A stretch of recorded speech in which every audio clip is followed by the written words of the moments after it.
It's only going to get deeper. It's only going to get deeper. Only going to get deeper. Oh, man. You're watching Noah's voice change over the last, 6 months has been unreal. It's crazy. Absolutely unreal. He's like a man now. A man. And then there'll be that split second where he sounds like a little kid.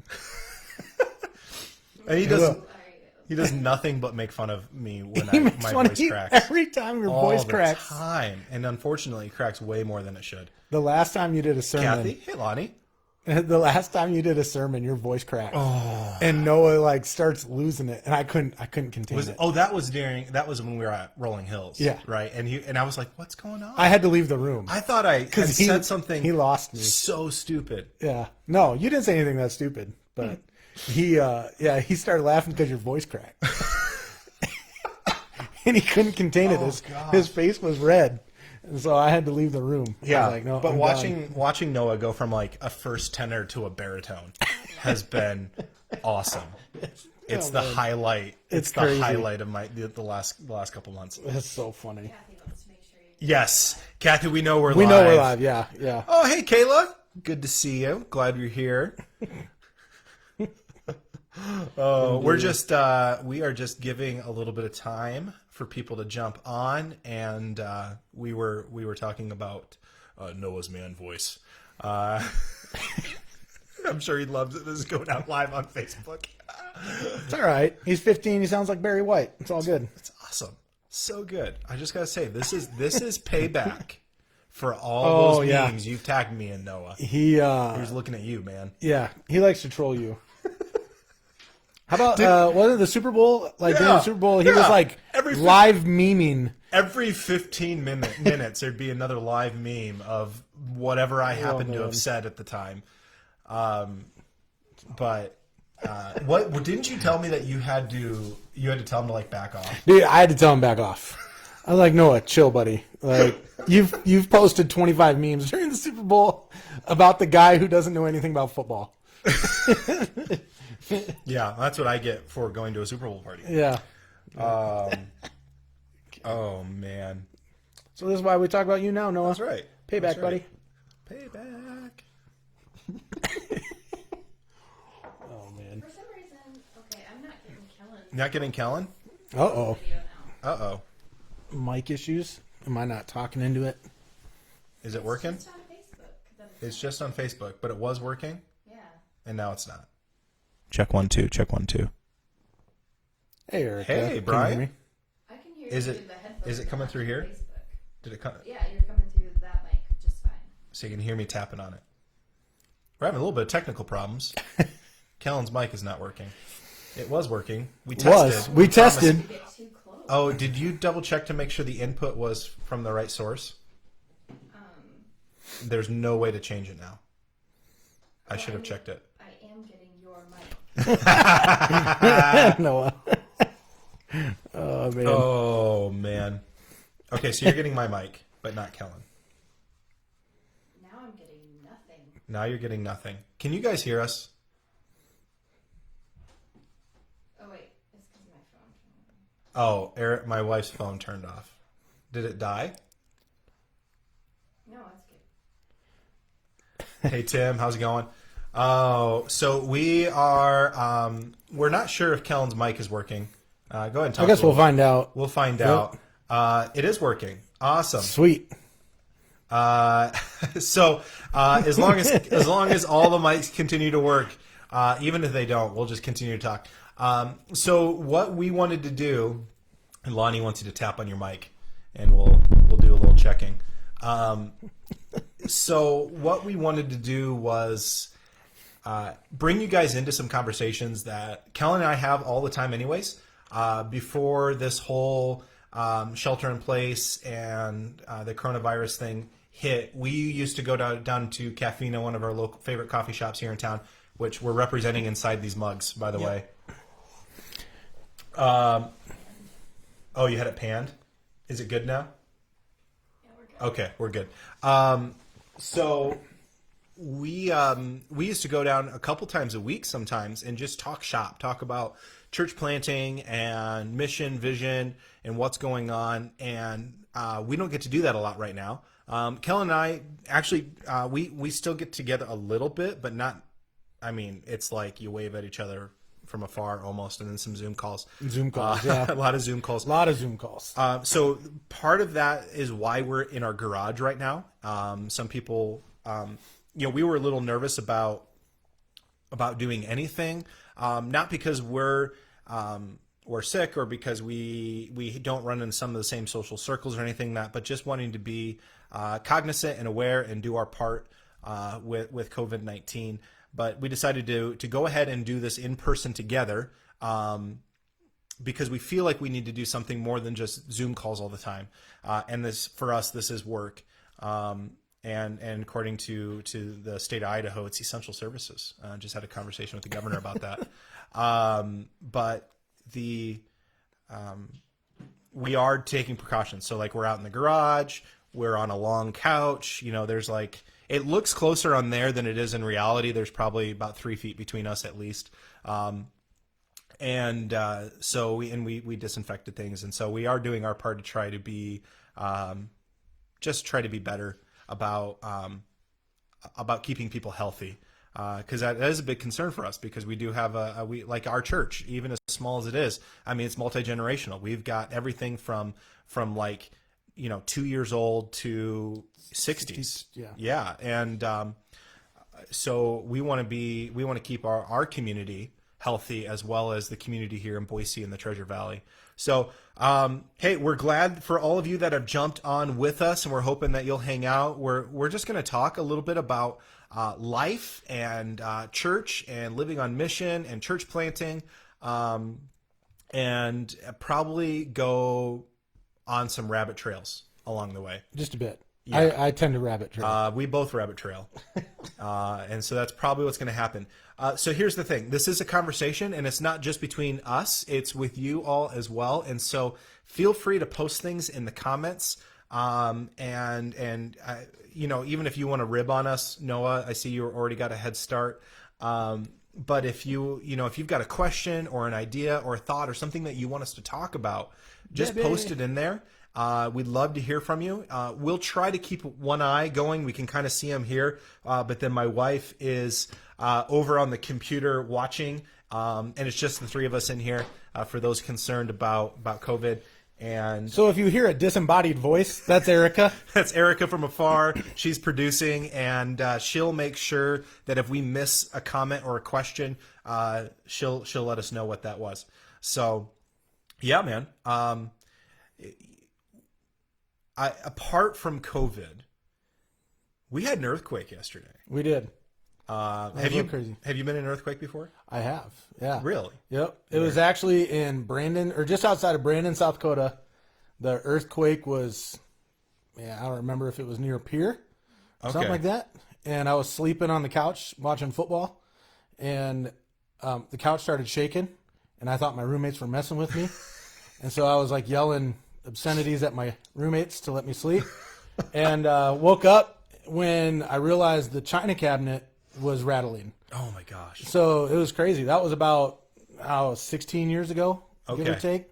So yeah, that's kind of crazy. But yesterday I was actually upstairs working. There's about 10 minutes left in my shift when I thought the kids, right, because with the shelter in place and all that, kids are home, and I thought the girls were wrestling in their bedroom because I heard banging on the wall. Okay. Thought it was that, right? Mm-hmm. And then when I realized it was an earthquake was when the bed started rattling, the blinds started rattling, the computer monitor, and all that. Yeah.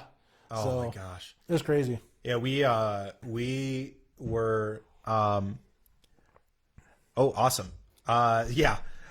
So Alani's asking what excites us about building a church in a global pandemic, and so we'll get to some of that in a minute. But my boys, I think yesterday was a perfect example between what's different between Liam and Connor, because Liam immediately is like freaking out. He puts his tablet away. He's like running into the hallway. He's grabbing the dog by the collar, like trying to pull him down. The dog's like, "What are you doing?"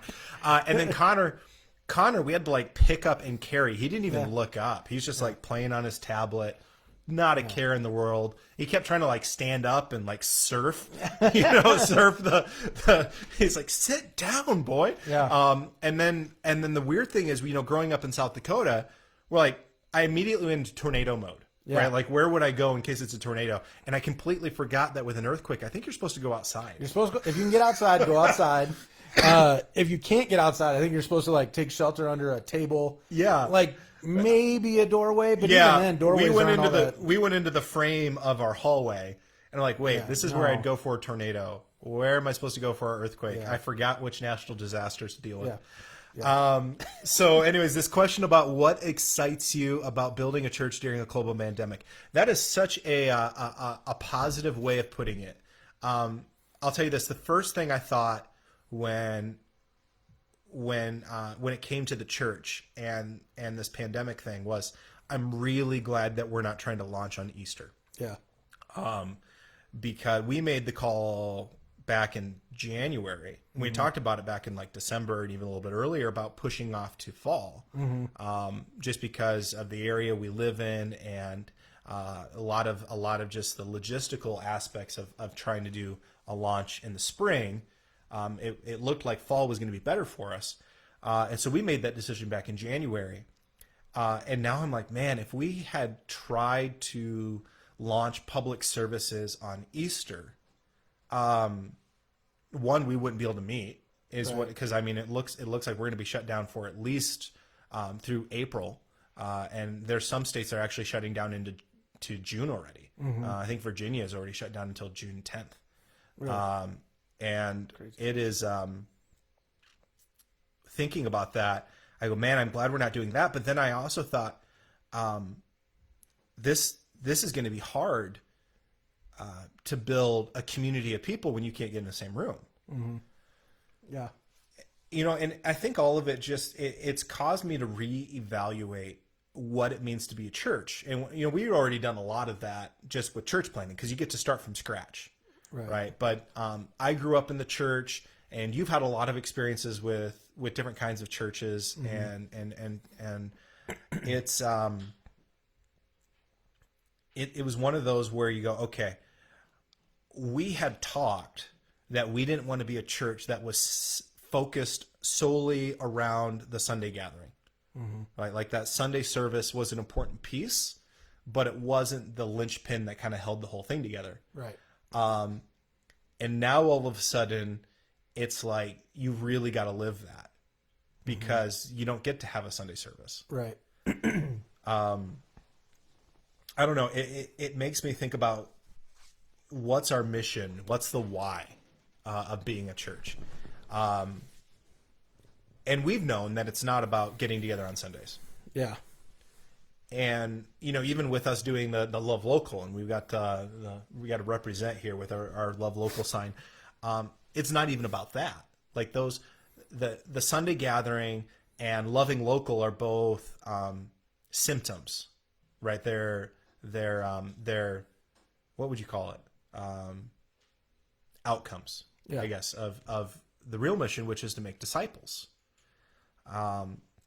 And so I think that what's got me most excited is that we really have to be intentional about what it means to make disciples. Because you can't be distracted by everything else. We can't do massive community service projects where we try to get a bunch of people together and love on the community. We can still find other ways to love on the community, but it can't be that kind of classic, love local kind of idea where we just try to impact hundreds of people at a time. It can't be about getting a bunch of people in the room and worshiping and just diving into God's word, because we can't do that. Everything is gone to this virtual realm, where I think that relational touch is so much more important. Especially like right now, being more extroverted, and being on week 3 of being homebound is like, man, I crave community right now. Like this right here is we had some long conversations about whether or not we should continue to, if we should still do this in the same space, or if we should just record a Zoom call together. And the extrovert in me was like, no, no, in person. Nope, in person. Because I couldn't stand the thought of not being in person together. But yeah, it's really highlighted the need for building community that isn't even centered around being in the same space, but then that intentional discipleship piece. I think that's what's got me excited. Just that it's forcing the perspective on what it is to be the church. Yeah, I mean it's kind of weird because one of the things we talked about doing in late April was like a barbecue. Yeah. Right. Like yeah. doing like a grill out for the community in our apartment complex. Yeah. Our townhouse There's complex. like 1,000 people that live over there. Yeah. So we wanted to do something just to bless our community with a grill out. Yeah, you can't do that now. No. That's out the door. Yeah, they closed the community room like a month ago. Yeah. And then they closed the hot tub, which is where we would have our secondary meetings together on Sunday nights. They closed that like 2 weeks ago. If it makes you all feel better, we talked about doing this podcast from the hot tub. Yes. Yeah. Comment below if you'd like to see Kellen and No. I do a podcast from a hot tub. Podcast from a hot tub, man. Oh goodness. Oh, Lonnie says he could do it. He could do it safely. Well, I'm sure Lonnie could pull that off, but I'm a face and a body meant for radio. I'm not meant for the a video podcast from a hot tub.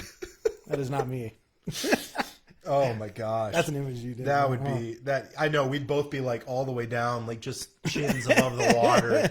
Like never mind the body below the bubbles, right? Oh my gosh.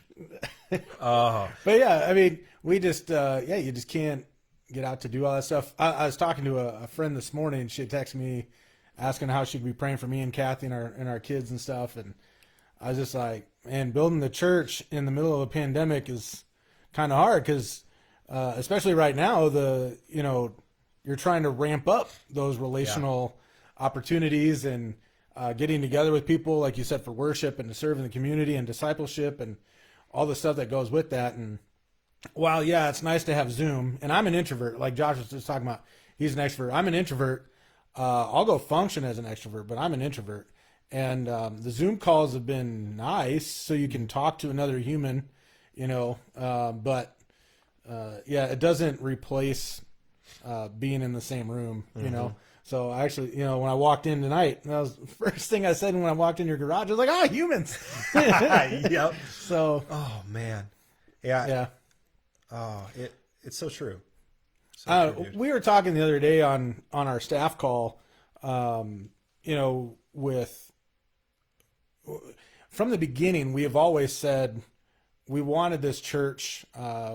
You and I, Erica, my wife, other people who joined the team have always said we didn't want this to be anything that any of us could get credit for, right? Yeah. We have said from day one we wanted it to be something that when people came to Gathering 208, saw something online for Gathering 208 or whatever in the community and here in the Treasure Valley, we wanted them to always say, like, man, look what God's doing. Not what Josh is doing or Kellen or Erica or so on. Well, if we're able to launch in September, like the only way that happens now is because God did something in the community through these weird live videos we've been doing. Maybe we're able to find some different ways to do discipleship or love local. I don't know, but if and when we launch in September, not if, when we launch in September, it's going to have to be a God thing because right now it's really difficult to get out to meet people in the community. So you're absolutely. I mean, and that's it. It's kind of like putting your money where your mouth is. A reality where there is a temptation. Let's put it this way. I could see how there would be a temptation where if you felt the call to plant was anything less than a call from God, it would be really tempting to just kind of pack up shop and go home. I mean, we love Boise, and so it'd be really tempting to just find a way to. But basically, like, well, we didn't really start anything, and let's just kind of quietly disperse and find other jobs or be looking for a different ministry job once this all came around, because this is going to be too hard. Yeah. And there's that undeniable being called to plant is something where it just doesn't leave room for that. Okay, so we're dealing with a global pandemic, and we're dealing with being told to shelter in place, and we're watching other countries around the world not just shelter in place, but go into full lockdown, where now you've got to have papers, to be out on the street, and why we're not to that point yet, because we just have such a strong sense of freedom of movement. There's this civic responsibility for us to do our part by staying home as much as possible and not interacting with people outside your social circle. Well, everything they tell you with church planning is interact with people outside your social circle. Yeah. Like, do things that put you in the path of people that you wouldn't normally get to meet. Right. And that's like everything that we've talked about as a team is, okay, what are you doing? What are you doing? What are you doing? What are you stopping to do that could keep you from interacting with people outside your social circle? And now all of a sudden we're being told, hey, you can't do that. Mm-hmm. And it just makes you rethink, what does it mean to love your neighbor? What does it mean to love your community? What does it mean to be a disciple of Jesus in this kind of climate? What does it mean to start a church? What does it mean to be a church? And I know there's a lot of churches are asking that question right now, because I think that there's a temptation to just try to recreate your normal online. And now we kind of have the blessing of not having the normal to recreate. Mm-hmm. It's like we do team gatherings every 2 weeks, so you just move those to Zoom. We do some worship and did some worship nights, and we're like, okay, we're trying to figure that out because we still want to be able to do that. But we have the sense is, okay, so what does it mean to be a church? And being a church is not just getting together on a Sunday morning, right? It's making disciples. It's impacting people. Well, it's like my buddy Chuck just said, just a few minutes ago, like, and we've heard it from other people as well, right? Like, Christians for years have been trying to say, oh, church is not about the building. Yeah. But how did we act, right? We acted as if church was at the building, but my buddy Chuck just said, he was just like, church is about more than the building. And yeah, I agree. Like, where we're at right now, what's kind of nice is we don't really have a building. We meet once in a while in elementary school. We met here for a while. We met at our apartment complex for a bit. I had a conversation with a guy. A few weeks ago before they shut down the hot tub, and he was telling me, he was like, I grew up. My mom always told me church wasn't the building. Church could be wherever you were, and I'm like, you're exactly right. I'm like, see that community room over there, And he was like, yeah. I was like, that's where we're meeting sometimes. He's like, well, where do you meet other times? I'm like, well, school or, wherever, a coffee shop. We've done that, with our discipleship group. We met in a local coffee shop for a while and then moved to a bagel joint. So, I think we're in a unique position. It's hard as a church plant to be planting right now, but we're in a unique position to, because we're so small and so new, it's like a baby learning how to walk, Yeah. So. I think that really casts a light on what we meant when we say gathering. Yeah. Right. When we talked about gathering 208, we didn't mean one gathering of people. We meant this decentralized gather where you're at, in coffee shops and living rooms and break rooms at work, wherever it is, wherever you find yourself, that's an opportunity to gather. And so right now, like there should be a focus on, okay, let's do some intentional discipleship with our family and our kids and the people that we live with. But then there's also the sense of, okay, we have the technology now where we could do discipleship and Bible study groups and curriculum and whatever over Zoom. and have just as much conversation with people. We just have to be intentional about it. And the reality is it doesn't happen by accident. Discipleship doesn't happen by accident. And that's something the church has really had to deal with over the last, it seems like has been a conversation over the last 5-10 years, is discipleship doesn't happen just because people show up on Sunday, or just because people go to a small group, or just because people serve. Discipleship has to be intentional. And this is really going, okay, we're going to take away your Sunday. We're going to take away meeting in someone's living room. We're going to take away your opportunity to serve for a church service or serve in the community in kind of these big organized ways. Okay, now what are you going to do as a follower of Jesus? We're going to take away all the crutches. What are you going to do? Right. And I think that's got us scrambling a little bit. It's like, oh, yeah, we knew this was an issue, but we kind of kept going while having some conversations. And now it's almost like, no, be intentional about discipleship, because it's the only option you have right now. It's either do discipleship or go home, right? Stay home. Stay home. Yeah. Stay home and ignore everybody. And ignore everybody. Right? Like, not just stay home, because you should be staying home right now, but stay home and ignore everybody and pretend the rest of the world doesn't exist. It makes me think of there's an online church, and not an online church, but like a virtual reality church. You were telling me about this, right? And they just did their first virtual reality baptism, which I have some opinions on theologically, but apart from that, we're underplaying a little bit. I need to give us some more thought and prayer. But anyways, there's I had heard some conversation about virtual reality church a couple of years ago, and the premise being, we're going to get to a point as a society where everybody lives online, right? Like you go to work online, you work from home, you shop online, and everything's brought to your house. And basically, as a society, we'll get to this point where all of our social interactions, all of our work life, everything except for our nuclear family would happen online, virtually, and everything else. So you would never leave your house.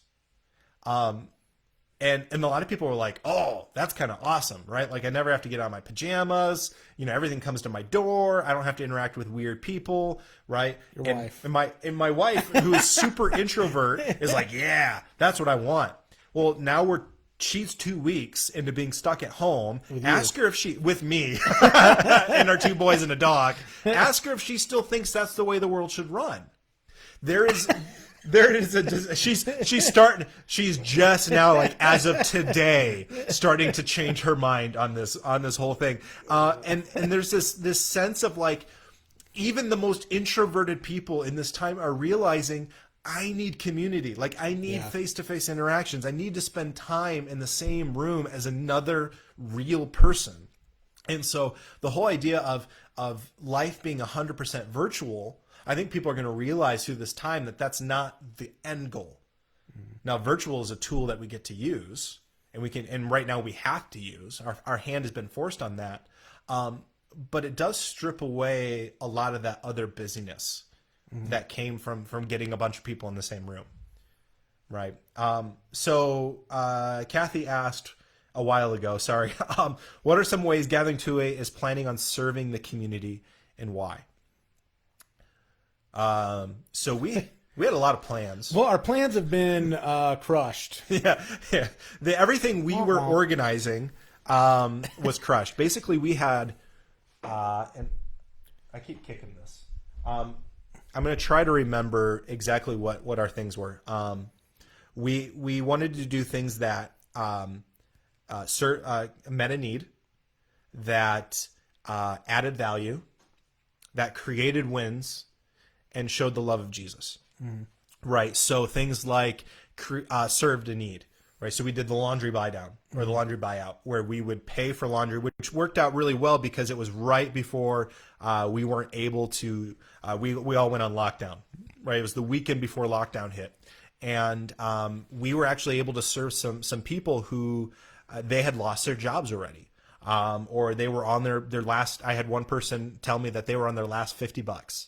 Right. And that this was, and we probably did $30 of laundry for that person.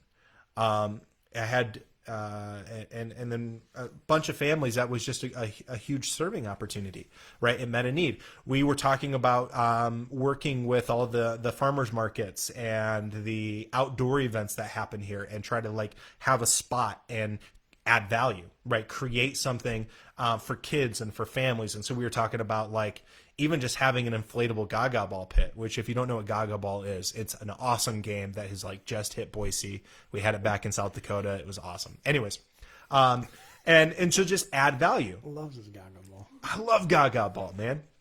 And then create wins, right? Like let parents go, you know, I was a good parent today because I took my kids to whatever, right? And then show the love of Jesus is just all of that. It's all embraced in that. And we realize that right now with COVID-19, we can't do those big organized things, right? There's nothing to add value to because every social event has been canceled. You can't go out and try to create a crowd of people to serve because that would be really, really irresponsible right now. Like detrimentally irresponsible right now to do that. So now it's almost like the small, quiet ways that we have been encouraging our people to do in their everyday life is what it means to serve, right? And so even if that's like, well, I'll brag on my wife a little bit right now.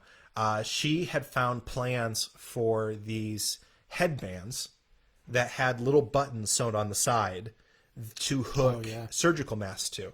Right, because a lot of nurses are getting like chafing and blisters and things like that around their ears because they're having to wear their masks so often.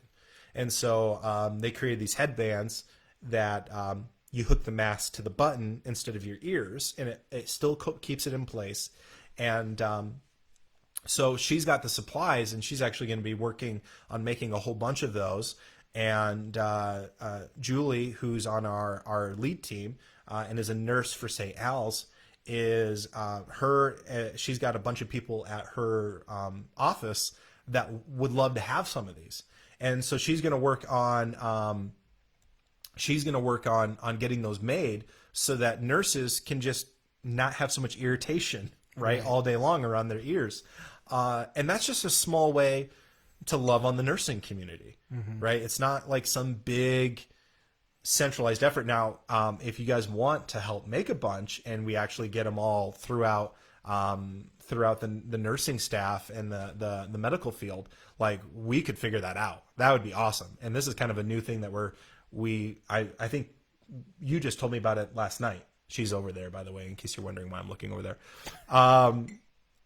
So, you know, but, or dropping things off to your neighbor, right?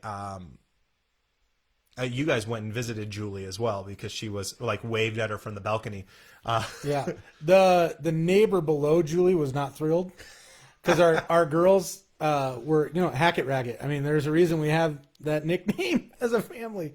And our girls were screaming at Julie because she was apparently in bed when we got to her apartment. And so our girls were screaming at Julie to come outside on her patio. And we saw her neighbor below us.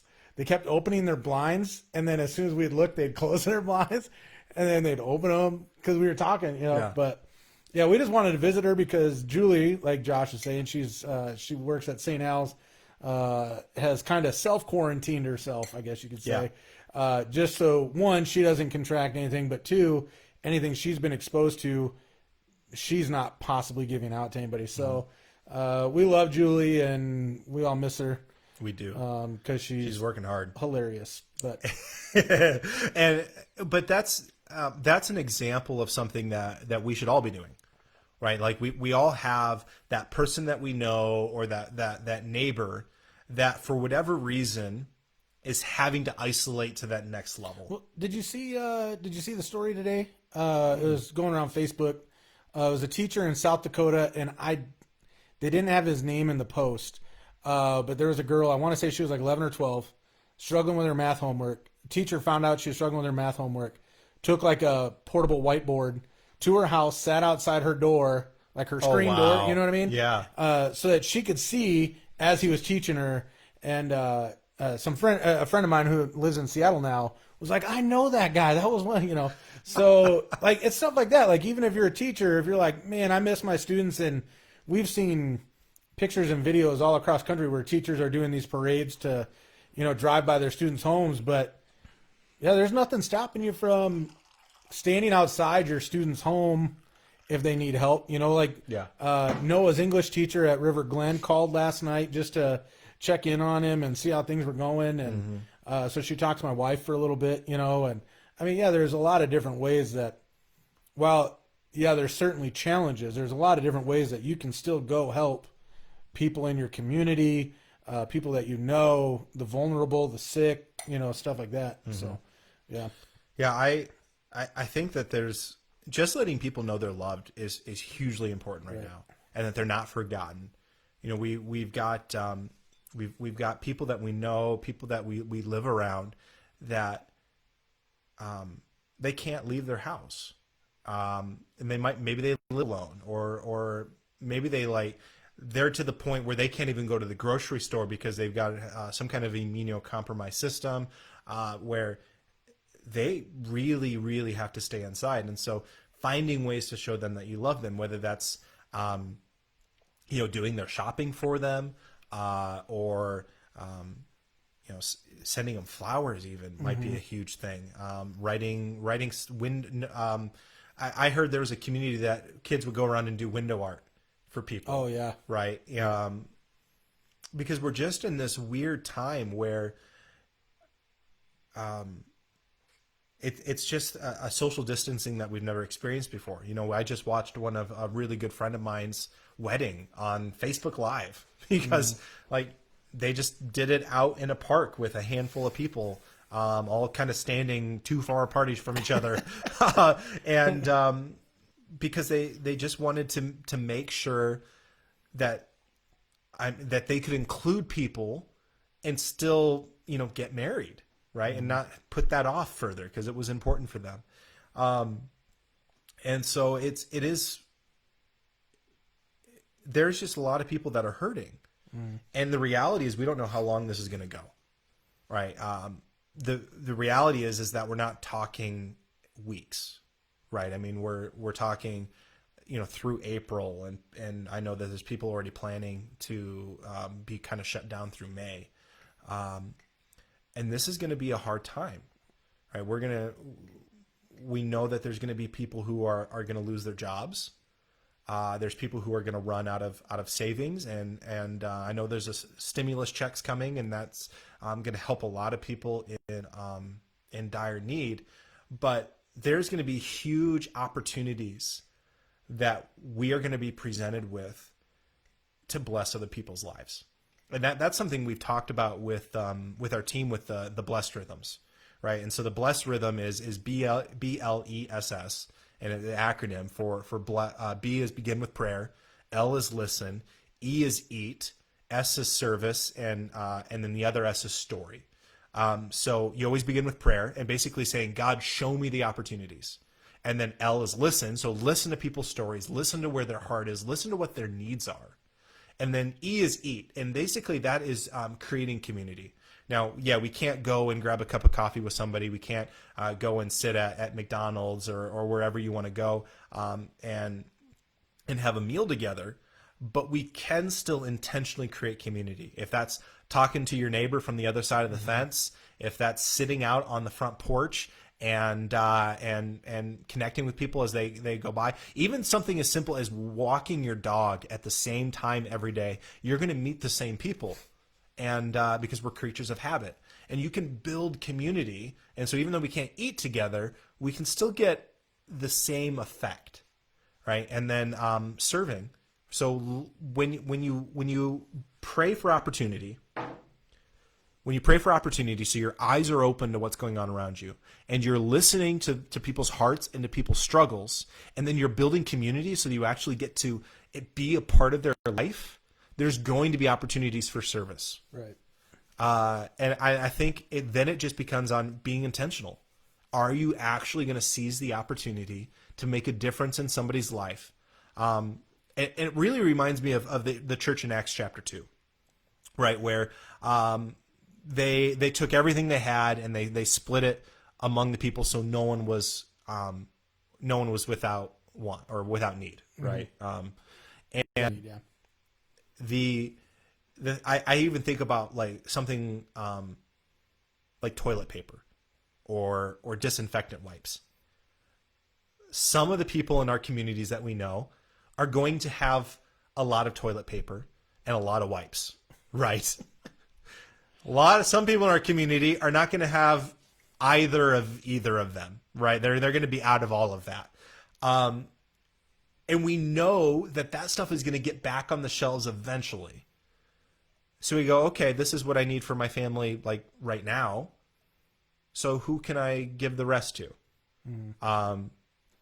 I've got a pack of toilet paper in the back of my car right now that I tried to give to you, and then you guys ended up getting more. Yep. And I tried to give it to the Rickses because they were out, but then they were able to get more.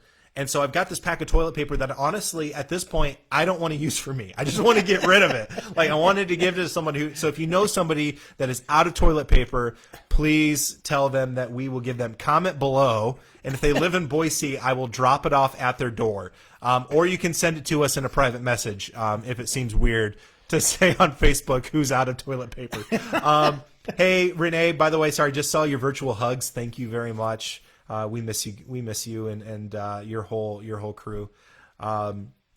So it's there's a sense where when you talk about serving, there's some things that we can try to do as a community, as a church community. You know, things like maybe making these nursing headbands, or you know, as people lose jobs and begin to hit the end of their financial stability, we can pay for laundry and pay for gas and buy groceries. And so if you know people who are in need like that, then it's like, okay, let's make it known to the rest of the church family. Yeah. Ding dong ditch some TP. That's right. But really, I think what it's going to come down to is just this case by case where we find opportunities and then we mobilize the people that we know with resources for that. I don't know, man. What do you think? What are your thoughts? Yeah. I've been soapboxing for a while. I mean, yeah. I don't really have. I don't think anything additional to add. I really think. All right. No. So we talked about serving. What do you guys have questions about? What are your thoughts? Join the conversation. Hey, Phil. I was Good going to to see say, I ya. see Hey, Phil Tim. K joined. And Lee. Phil Renee Planton in and Molly. Des Moines with the Table Church team. Yes. They're probably dealing with a lot of the same stuff, but Yeah. So they launched. they did. They And now launched. yeah, that's got to be interesting too. Phil, tell us about, I mean, if you want, throw in some comments about what you guys have been, the questions you as a team have been asking or solutions or whatever. I mean, I'm just going to call you out because I see your name is like right there, Phil. Yeah, it's a weird world right now.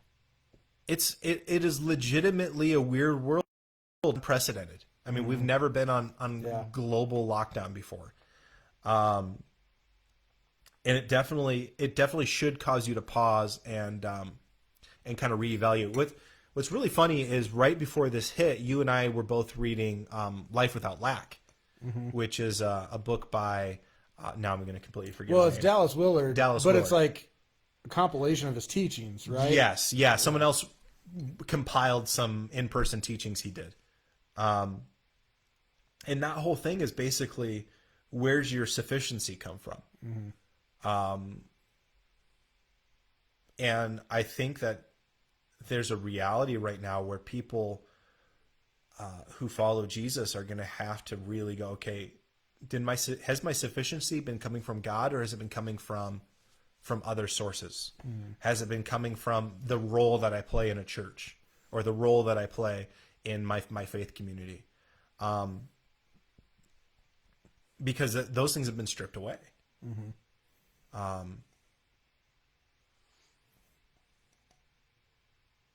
That's heartbreaking.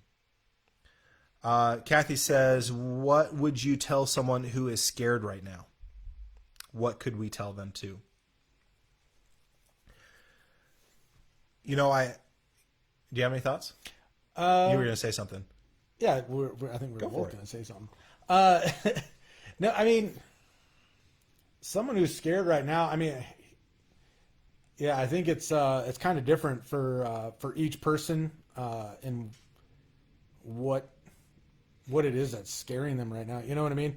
Like our roommate has severe asthma. A good buddy of mine has severe asthma. Yet I completely understand why you're afraid. Right? I get it. I fully get it. I mean, maybe not on the level that you get it, but I can understand why you would be fearful because, man, you get that and you have already limited breathing function. You know, I get it. Yeah. But you know, we were kind of talking the other day even about fear, and you know, yeah, I hate throwing out, you know, the Christian cliches like, "Oh, God's with you." I mean, yes, He is. he definitely is. Yeah. But like we were talking. It's in 1 Kings, chapter 19. I think it starts about verse 9ish or 10, right in that ballpark. Where Elisha's running from, oh gosh, now my mind's it's skipping my brain. He's fearful of someone, right? Well, and then he's in this cave, and he's hiding out, and he wants God to reveal himself, right? Well, there's the wind, there's the storm, there's an earthquake, or there's the shaking of the mountain, or whatever.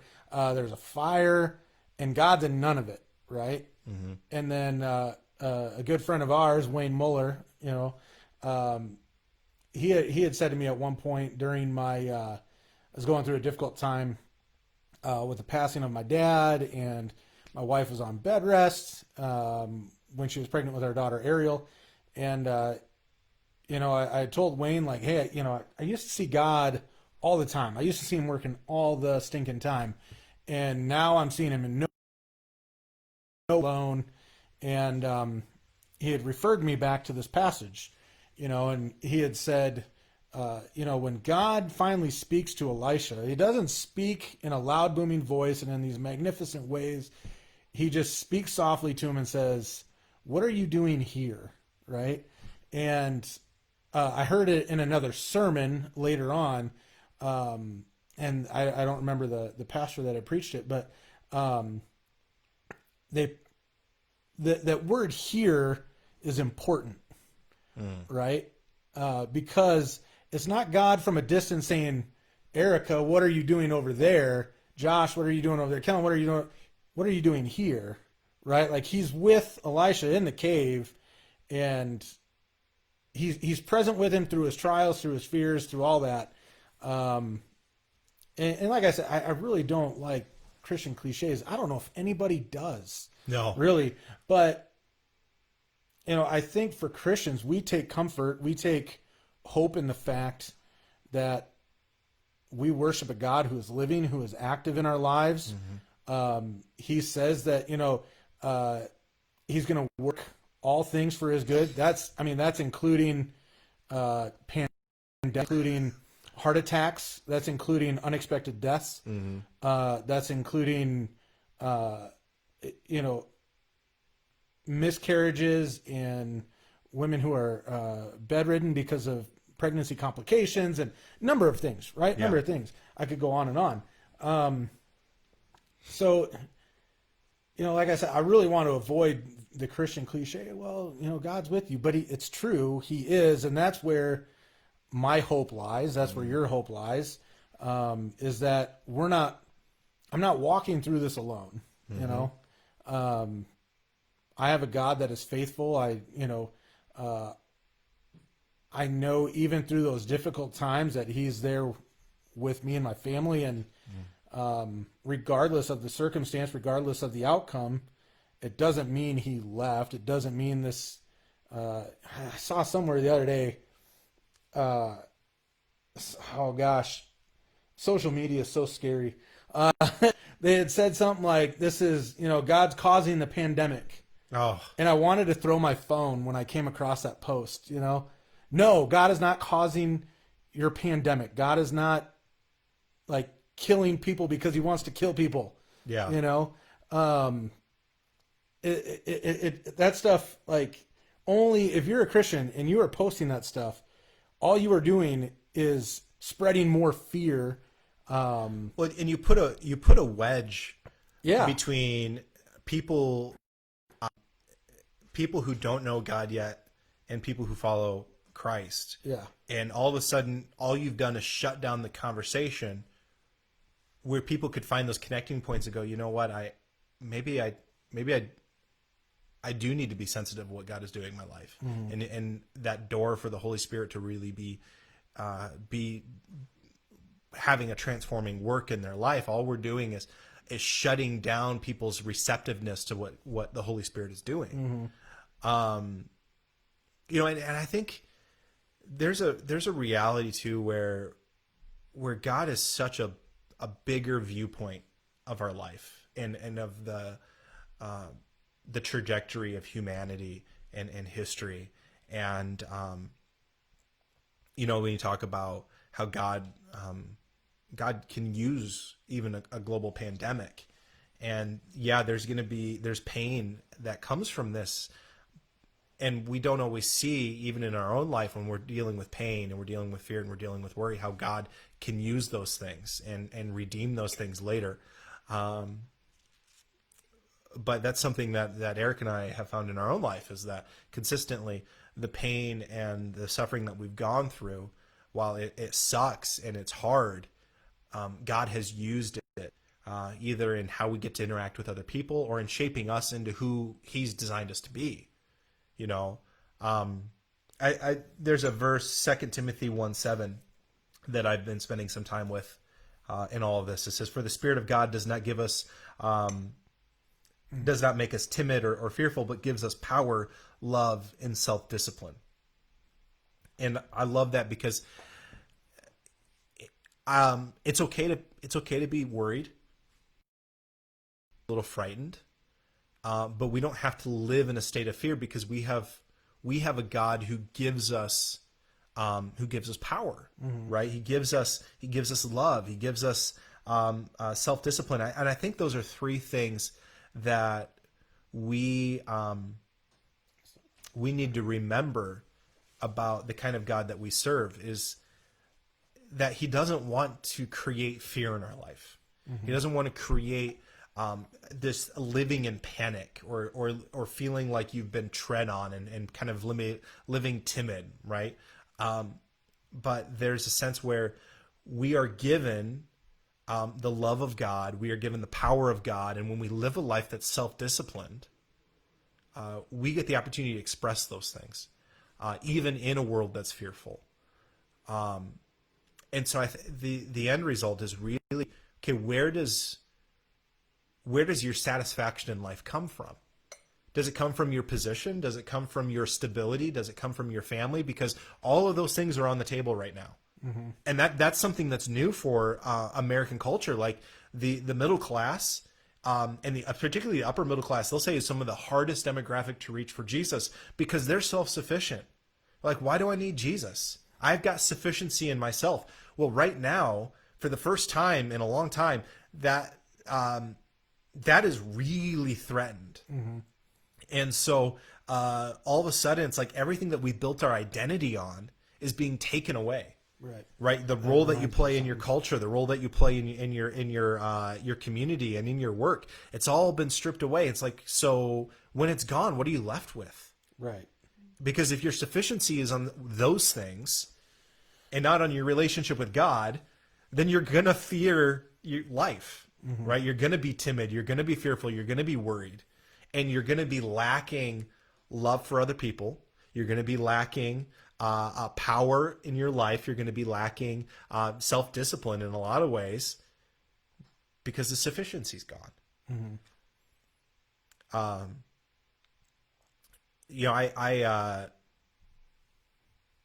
had for a long time, I was a youth pastor, and our youth group was called Thrive. I didn't name it Thrive. I think a friend of mine, Will Kelhoff, named it Thrive. But it made me think, one of the things we talked about all the time was thriving in our identity as followers of Jesus. And that had to be the core of who we were, because when you're a teen, everything else is always being constantly in flux and being taken away from you. And it reminds me a lot of what adults are going through right now in lockdown. Is like, as a teenager, if your identity, and I saw this all the time because I had a lot of basketball community kids. Like, basketball was huge in Mitchell. Yeah. And so I'd have these kids who their identity was wrapped up in their role on the team, and they'd blow their knee. Yeah. Right. And they'd have this injury where they didn't get to play for a season or two. And it just devastated them, because it struck not just at the core of what they loved, but the core of who they thought they were. And you can't thrive when the core of who you are is taken away. And that a lot of times that means that we try to do everything we can to protect the thing we've built our identity around. And it's going around it backwards. What we actually have to do is change what our identity is built around. Mm-hmm. Like, if you want to thrive at life, you have to have the sufficiency of your life has to come from something that can't be stripped away. And as secure as everyone feels that they may have built their life, right now we're realizing, oh, whatever it is, name it, fill in the blank, it can be taken away. Because everything's up in the air. The only thing that's not is a life that is built around the sufficiency of God. Sorry, that's good. my soapbox from youth group. Well, that's all good. No, I saw a post today from Multiplying Disciples page, and it was talking about the prosperity gospel, right? And how that, right? That's kind of what I mean. Yeah, some of that name it, claim it. And, yeah, if you live a good life and you have faith, your life will be blessed, and and you'll have health and you'll have wealth, and all that's threatened right now. Easy sailing, right? Yeah. Yep. That's what I was. Yeah, all threatened. But Glenda wrote that you could listen to good contemporary Christian radio. You could put, and I think that's smart. I think for any of us, we are not meant to live this life as followers of Jesus by ourselves. Mm-hmm. We have to put ourselves in the path of being poured into by others, so that we can also pour out ourselves. Like, there's this constant cycle of kind of we call it like breathing in and breathing out. Right. And so, like, Christian radio or podcasts. Oh, there's podcasts are huge. Ton of podcasts out there. Like, if you are not actively listening to podcasts right now while you're working, or when you get the chance, I would really recommend finding podcasts or sermons online, and just like letting those pour into you right now. Mm-hmm. Because we've got to put ourselves in the path of just that truth of where identity comes from and what that means for our life, right?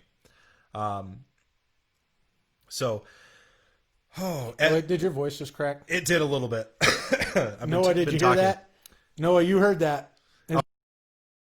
I was going to say, he might have been talking. He might be gone. You know? Oh, it's Dad's voice. Turn that off. So we're going to be on for just a couple minutes here. But if you have any questions or comments or anything, feel free to throw it in here. I'll pay a little bit better attention to it for the next couple minutes.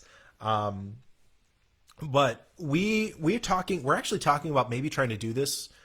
Did we talk about doing this every Wednesday? Yeah. All right. So we talked about doing this every Wednesday. It may not always be me on the couch with Josh here. Yes. We've got some people that we'd love to interview, including Julie, our nursing friend, who, if she's got a night off, we'd love to bring her in, even if it's just over Zoom, little picture-in-picture action or something.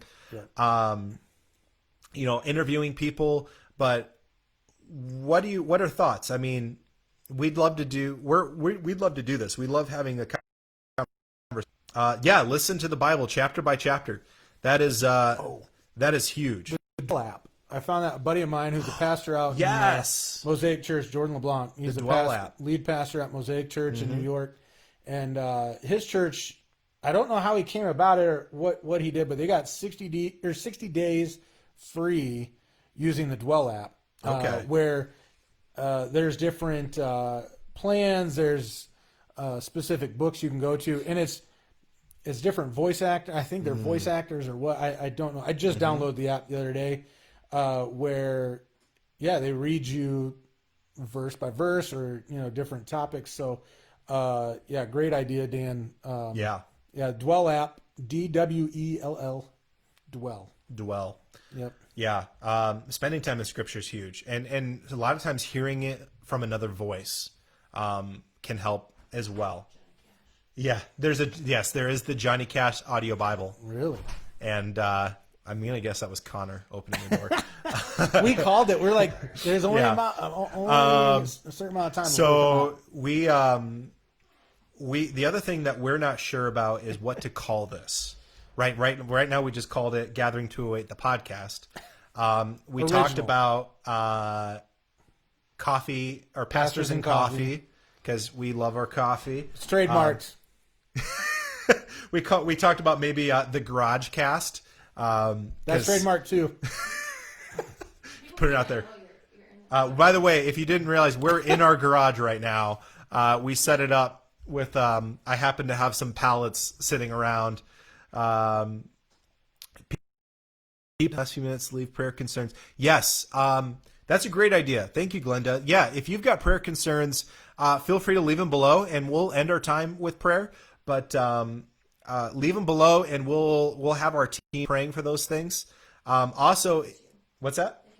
Yes, they can message us as well. If you're not comfortable leaving it in a public forum, you can do a private message us, and just our lead team sees those.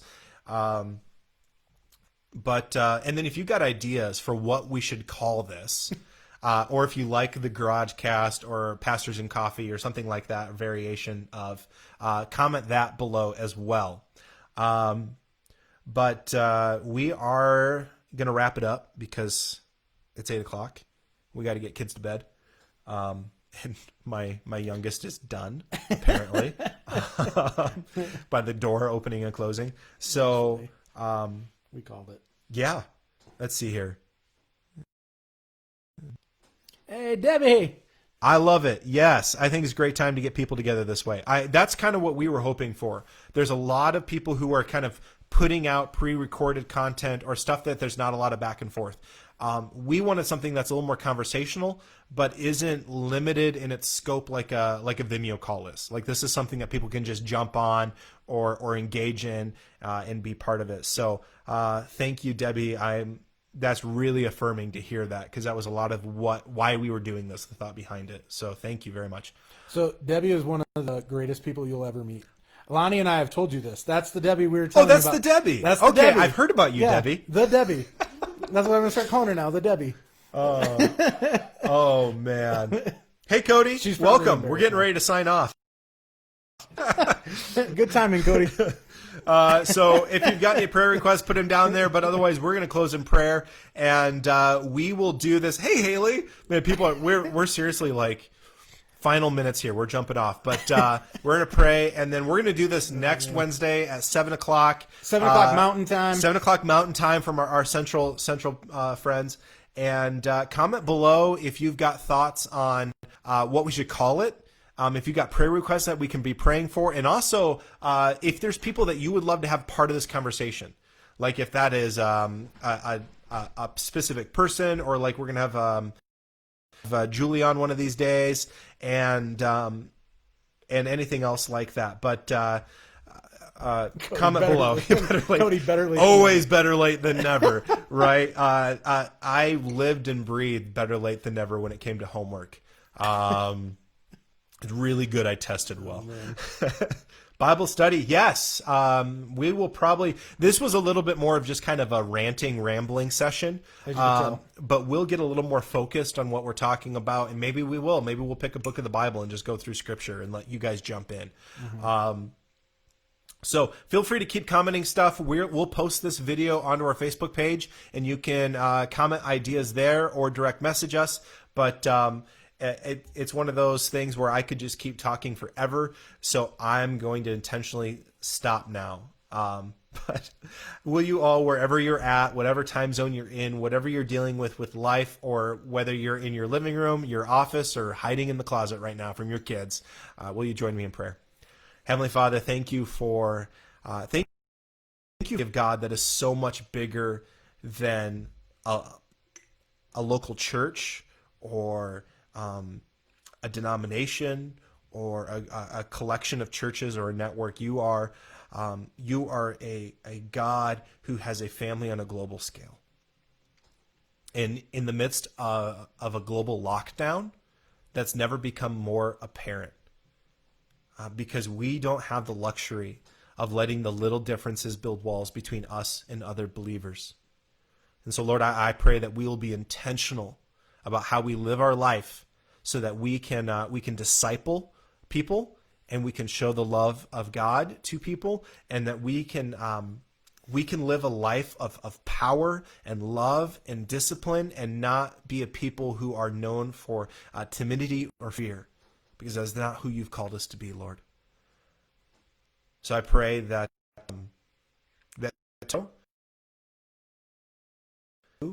and looking for ways and opportunities to just express the love and the sufficiency that we find in you into other people's lives as well. Pray. Amen. Amen. Hey, we love you all. Thanks for sticking everybody. out with us. And join us next week. And if you want to know more about Gathering 208 and what we're doing, you can check out our Facebook page, our Instagram, or find us at gathering208.com. But till next time, we'll see you. See you, everybody.